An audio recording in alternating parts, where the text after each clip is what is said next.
नमस्कार। मैं हूं डॉक्टर शहला अग्रवाल। मैं एक डर्मेटोलॉजिस्ट हूं। बरसात के मौसम में कुछ अलग चीजें हमारे क्लिनिक में आती हैं। जी, लोग अलग तरह की बीमारियां लेके आते हैं जो दूसरे सीजन में इतनी नहीं देखी जाती हैं। उसमें से एक सबसे कॉमन जो हम देखते हैं आजकल वो है insect bite dermatitis. Insect bite dermatitis आखिर होता क्या है? अगर किसी भी तरह का जीव जंतु आपकी स्किन के ऊपर चल के जाता है तो ज्यादातर जो है उसकी जो फर होते हैं या जो उसके जो रेंगने का तरीका होता है उससे आपकी स्किन पे एक इन्फ्लेमेशन हो जाती है। इसीलिए इसे हम डर्मेटाइटिस कहते हैं, इन्फेक्शन नहीं कहते हैं।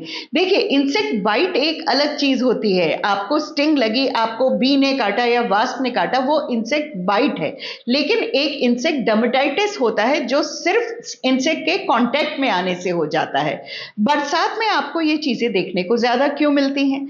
क्योंकि ज्यादातर ये इंसेक्ट बरोज में रहते हैं, अंदर रहते हैं जमीन के, और पानी जब भर जाता है तो ये बाहर निकलने रहते हैं। और कई बार ऐसे भी इंसेक्ट्स हैं जिनके चेंज करने की या अपनी जो कोचली चेंज करने की जो सीजन है वो यही है।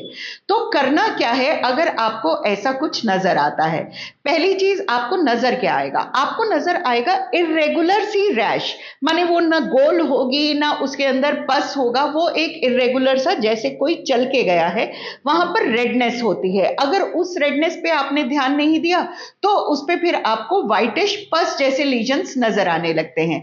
तो सबसे पहले आपको उस एरिया को सोप एंड वाटर से धोना है। जी हाँ, साबुन पानी से धोने से जो रह गया है, उसका जो लार्वा या उसका जो भी स्वेट या सीबम रह गया है वो वहां से खत्म हो जाएगा। उसको अच्छी तरह साबुन पानी से धोइए और फिर डैब ड्राई कर लीजिए। रगड़ने की कोशिश मत कीजिएगा। उसके बाद आइस पैक लेके आप फिर फ्रिज से डायरेक्ट एक आइस क्यूब भी ले सकते हैं या आइस पैक भी ले सकते हैं। उसको अफेक्टेड एरिया पर लगाइए। उसका मतलब यही है कि आप जो भी वहां पर इरिटेशन है उसको वहीं समेट के रखना चाहते हैं। आपके घरों में ज्यादातर सोफ्रामाइसिन की क्रीम होती है, नहीं तो 1% हाइड्रोकॉर्टिसोन की क्रीम होती है। ये एंटी इंफ्लेमेटरी चीजें हैं, ये लगा लीजिए। लेकिन बर्नॉल जैसी चीज मत लगाइएगा। यहां स्किन जली नहीं है, यहां स्किन सिर्फ इरिटेट हो गई है। अब होता यह है कि 2-3 दिन में ये इरिटेशन सेटल हो जाती है और उसके बाद स्किन पे एक खुरन जैसे स्कैब बनता है, वो बन के निकल जाता है। तब तक सब कुछ बिल्कुल सही है। लेकिन काफी लोगों में ये रिएक्शन बहुत ज्यादा हो जाता है।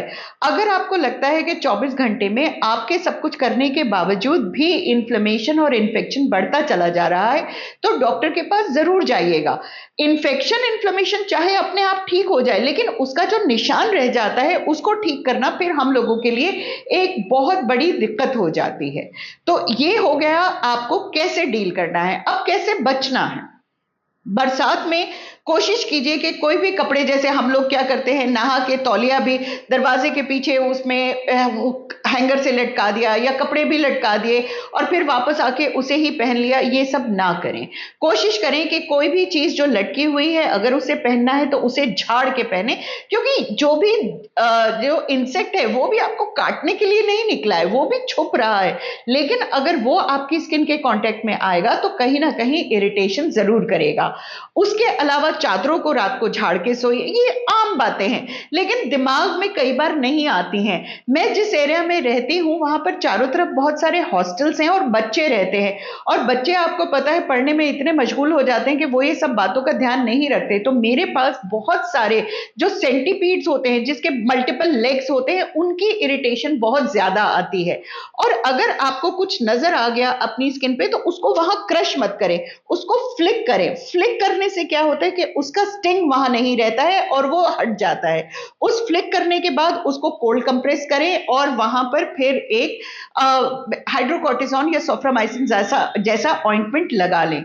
बच्चों के साथ छोटे बच्चे जिनको अभी क्रॉल करना है या जो जमीन पर ज्यादा रहते हैं उनको ध्यान रखना है उनके लिए कि कपड़े जो हैं जितने ज्यादा बंद कपड़े होंगे उतना अच्छा रहेगा। देखिए, जितनी स्किन खुली रहेगी उतना कांटेक्ट में आने की और इरिटेट होने के चांसेस बहुत ज्यादा है।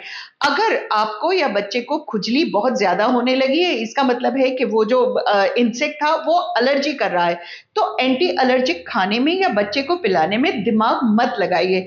एंटी एलर्जिक वो चीजें हैं जो इरिटेशन को वहीं के वहीं ठीक कर देती हैं और चीजें आगे नहीं बढ़ने पर पड़ती हैं।